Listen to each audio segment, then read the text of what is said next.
Muy buenos días. El día de hoy les vamos a hablar sobre introducción al análisis semiológico aplicados a distintos códigos. Los integrantes que conforman este grupo son Michael Fabricio Alvarado Medina, Luis Estefano Castillo Verdugo, Eunice Alanis Ortiz Moreira, Olguita Portocarrero Ramos, Ana Belén Reyes Loor, Alison Anaí Villalta Suárez. A continuación, mi compañero Michael. Mi nombre es Michael Fabricio Alvarado Medina y yo voy a hablar sobre la hipótesis de Eliseo Verón. Eliseo Verón plantea que la teoría de los discursos descansa en un doble hipótesis. Toda producción de sentido es necesariamente social. No se puede escribir ni explicar satisfactoriamente un proceso significante sin explicar sus condiciones sociales productivas. Todo fenómeno social es en una de sus dimensiones constitutivas un proceso de producción de sentido, cualquiera que fuera el nivel de análisis, más o menos micro o macro sociológico. Ambos componentes tienen la misma importancia. Es necesario aclarar que esta doble hipótesis no pretende afirmar nada acerca de la homogeneidad en los funcionamientos sociales.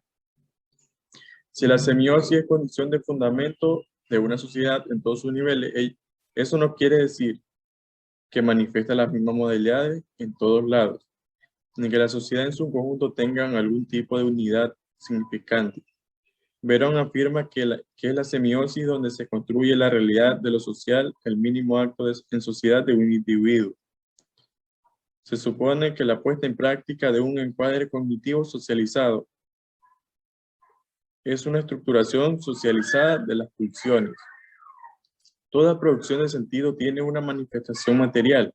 Esta materialidad del sentido define la condición esencial, el punto de partida necesario de todo estudio empírico de la producción de sentido. Siempre partimos de configuraciones de sentido que son fragmentos de la semiosis. Cualquiera que fuera el soporte material, lo que llamamos un discurso o un conjunto discursivo, no es otra cosa que una configuración espacio-temporal de sentido.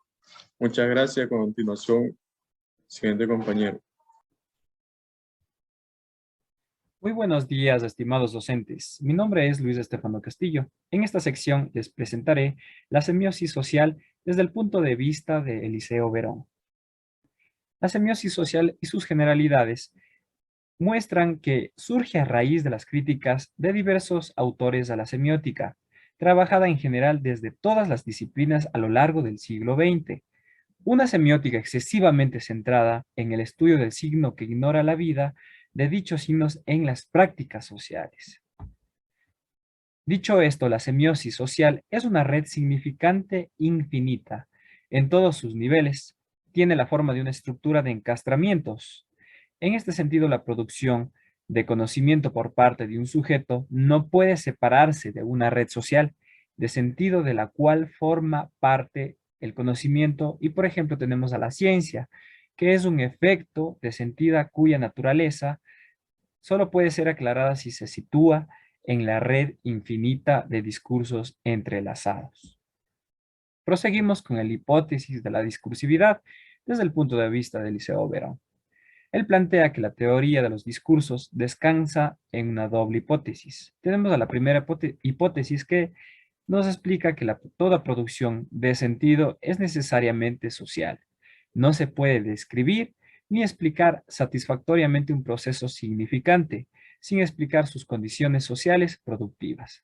En la segunda hipótesis tenemos que todo fenómeno social en una de sus dimensiones constitutivas es un proceso de producción de sentido, cualquiera que fuera el nivel de análisis, más o menos micro o macro sociológico. Con esto, Eliseo Verón nos explica que la semiosis es donde se construye la realidad de lo social, que prácticamente en el mínimo acto en sociedad de un individuo supone la puesta en práctica de un encuadre cognitivo, socializado así como la estructuración socializada de las pulsiones. Tenemos por último a los discursos sociales. Existen dos grandes herencias históricas del signo. De un lado, la sausariana, que plantea un modelo binario o digital, que es el significado significante, que reenvía a modelos dualistas anteriores. De otro, o el pensamiento ternario tricotómico de la significación de Peirce, que es el interpretante, el signo y el objeto. Bueno, esto con todo a nuestra presentación y en esta sección de la semiosis social. Damos paso a mi compañero o compañera en esta exposición. Les voy a hablar sobre características de este modelo. El análisis de los discursos no es otra cosa que la descripción de las huellas de las condiciones productivas. En los discursos, ya sean las de generación o las que dan cuenta de sus efectos. Este análisis no se queda ni en el discurso en sí mismo, ni se ocupa puramente de la afuera. Los objetos que interesan al análisis de los discursos no están tampoco ahí. Que alguna parte de la realidad social objetiva son sistemas de las relaciones que todo producto significante mantiene con sus condiciones de generación por una parte y con sus efectos por la otra. Las relaciones de los discursos con sus condiciones de producción por una parte y con sus condiciones de reconocimiento por la otra. Deben poder representarse en forma sistemática. Debemos tener en cuenta las reglas de generación o gramáticas de producción y reglas de lectura o gramáticas de lectura. Estas reglas describen operaciones de asignación de sentido en las materias significantes. Muchas gracias. Hola, muy buenas noches. Mi nombre es Alison Villalta y el día de hoy les voy a hablar sobre el análisis de un filme de cassette. Analizar es un conjunto de operaciones aplicadas sobre un objeto determinado y consiste en su descomposición y en su sucesiva recomposición con el fin de identificar mejor a los componentes. Reconocimiento: capacidad de identificar todo en cuanto aparece en pantalla. Acción puntual: comprensión: capacidad de insertar todo en cuanto aparece en la pantalla en un conjunto mucho más amplio. Describir: recorrer una serie de elementos uno por uno con cuidado hasta el último de ellos. Interpretar: desplegar una atención obstinada con respecto al objeto e interactuar explícitamente con él. Precomposición del texto e hipótesis explorativa. Delimitación del campo. Elección del método. La definición de los aspectos. Pasos del análisis: segmentar, subdivisión del objeto, individualizar y reconocer su linealidad. ¿Por dónde empezar a examinar? Episodios: partición más amplia de un film, precisamente una historia marcada, a diferencia de otras. Variantes de una realización: enumerar y ordenar. Se delinea en un primer mapa del objeto que tenga en cuenta las diferencias y semejanzas tanto de la estructura como de las funciones. Recomponer y modelizar. Reconstrucción de un cuadro global. Enumeración: catálogo sistemático de las presencias de un film. Ordenamiento: se tiene presente cada elemento atribuyéndole una determinada secuencia como encuadre como conjunto. Muchas gracias. A continuación, mis compañeros. Hola, mi nombre es Olguita Portocarrero Ramos y yo voy a hablar sobre lo que son los significantes y las áreas expresivas. Primero debemos distinguir los distintos tipos de significantes del film y los materiales que son sensibles con los signos. Entonces, las materias de la expresión se dividen en lo que son significantes visuales, que es todo aquello que está relativo a la vista, las imágenes con movimiento, que son los artificios icónicos, los signos escritos, que son las lenguas naturales, los significantes sonoros, que es todo lo que está relativo al oído, y las voces, que son las lenguas que hablamos, el canto, lo que es También tenemos lo que es el ruido, que son todos los sonidos externos que escuchamos. Y lo que son las músicas, se dividen en lo que son las notas y los timbres. También debemos tener en cuenta que el film roba lenguajes ya consolidados para mezclarlos y superponerlos, y también se articulan en un amalgama completamente general. También voy a hablar sobre lo que son los signos. Eh, los signos se dividen en lo que es índice, icono y símbolos, según Percy. Entonces, el índice es el signo que testimonia la existencia de un objeto y está en relación con la contigüidad.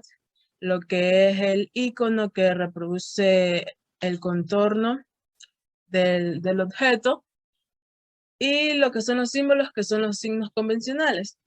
El cine también posee todos estos signos. En los iconos encontramos lo que son las imágenes, en los símbolos encontramos todo lo que son las músicas y las palabras, y en el índice encontramos todo lo que son los ruidos. Muchas gracias. A continuación, mi compañera. Muy buenas tardes, licenciado. Muy buenas tardes, compañeros. Mi tema a tratar serían los códigos de la serie visual. Los códigos de la serie visual se dividen entre primer grupo, segundo grupo y tercer grupo. Pues el primer grupo tiene el tema, que es la iconicidad.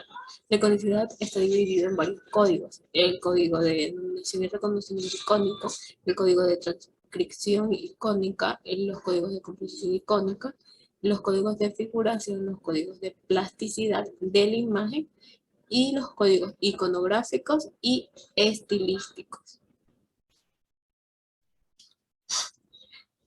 En segundo plano o en segundo grupo tenemos la composición fotográfica, que quiere decir que es el cine de copia y que reproduce fotográficamente la realidad.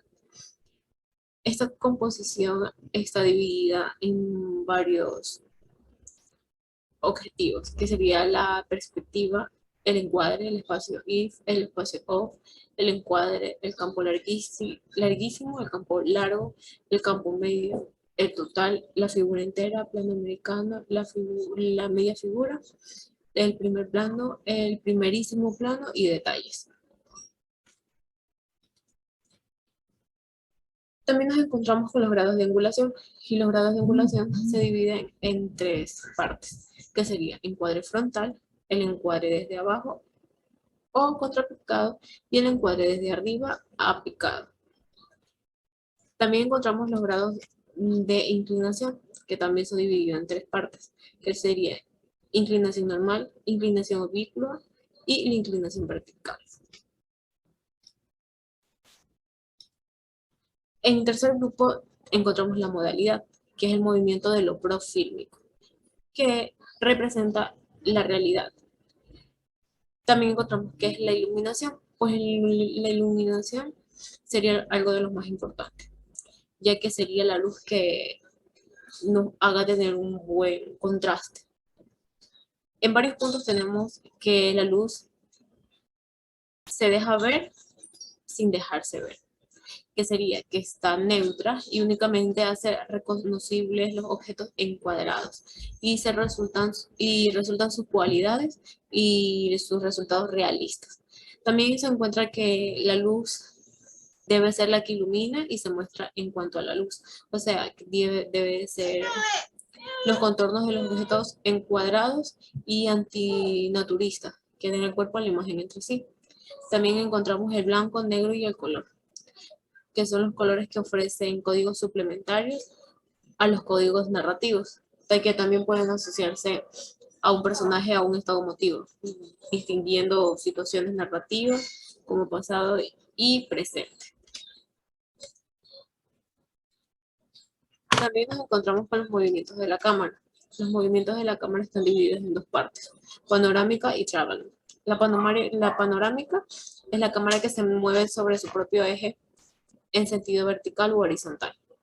Y traveling es la cámara que está sobre un carrito que se desplaza para los movimientos fluidos en plano frontal.